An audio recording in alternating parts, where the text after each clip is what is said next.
19.5.2026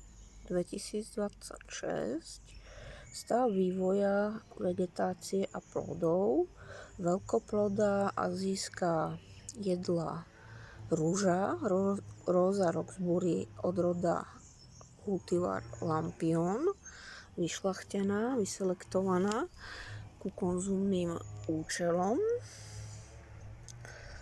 hojne pestovaná v Ázii komerčne, veľmi úspešne. A jedná sa o sadenicu vysadenú túto jar.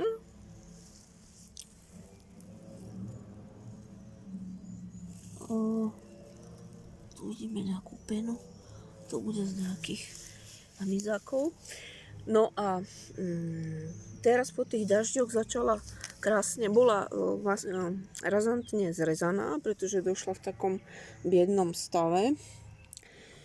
To bola nejaká posledná sadenica, takže vidíme, že pravdepodobne tu sa nám objavil zrejme plod. Nevideli sme ju bohužiaľ kvitnúť, to muselo byť teraz, keď boli tí dažde, pretože keď sme tu boli naposledy, tak nemala kvety, ani náhodené to nevyzeralo. No a vidíme, že zrejme toto bude prvý plod.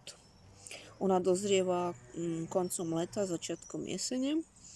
Tie plody sa v Ázii zberajú bežne na jeseň, v septembri, tak uvidíme, ako to bude u nás na Slovensku, v našej klimatickej zóne. Takže ešte máme rozovú vývozu od roda Carpatia. Tá už má tiež nahodený plod, ale tu sme videli aj kvitnúť, tam mala také svetlo-ružové kvietka. No a vidíme, že tu nám bude tiež plod. Prišli tiež také biedné sadenice. Ale nádherná je róza pimpinfolia a takzvaná bedrníková rúža. A tá je tu. Tá aj nádherne, fantasticky, famózne voňala. Tie kvety aj boli nádherné, také vanilkové. Tu vidíme ešte posledné okvetné lupienky a piestiky, čiže veľmi odolná. Tie mrazy a dažde, ona kvitla dosť dlho, takých 14 dní, možno aj viac, 14 dní to bolo, 10-14 dní, alebo 14-15 dní, tak. A tu vidíme, to je zemoles, tak. A vidíme, že už má nahodené tiež a ešte v kvetináči, takže táto je veľmi krásna, čo sa týka ako morfológia, tektúry tej dreviny, tá rastlinka. Rovnako krásna je aj tá Rosa roxburghi, trošku iným štýlom. No a tá Carpatia, to je to slovenská odroda a je to taká väčšia rúža, krikovitá.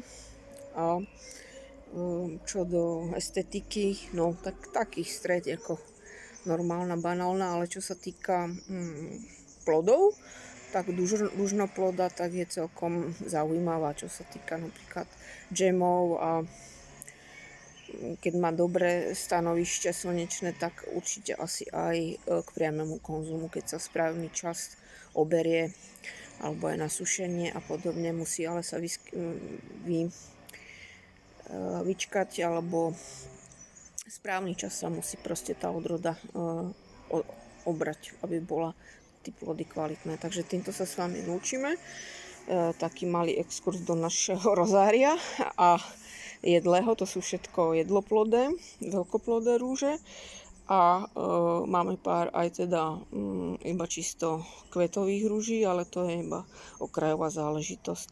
Takže kvôli pelinátorom a čmeliakom a estetickým vlastnostiam tých rastliniek, takže aj vôňa. Takže pestujeme také krásne napríklad cviklovo-bordové, tmavo-bordové rúže, ktoré majú listy nádherné a fantastickú famóznu vôňu. Ale čo sa týka zaujímavosti vône, tak proste táto bedrovníková po slovensky rúža, fakt tá je velice originálna, unikátna. Takže majte sa pekne, nech sa vám darí a dovidenia.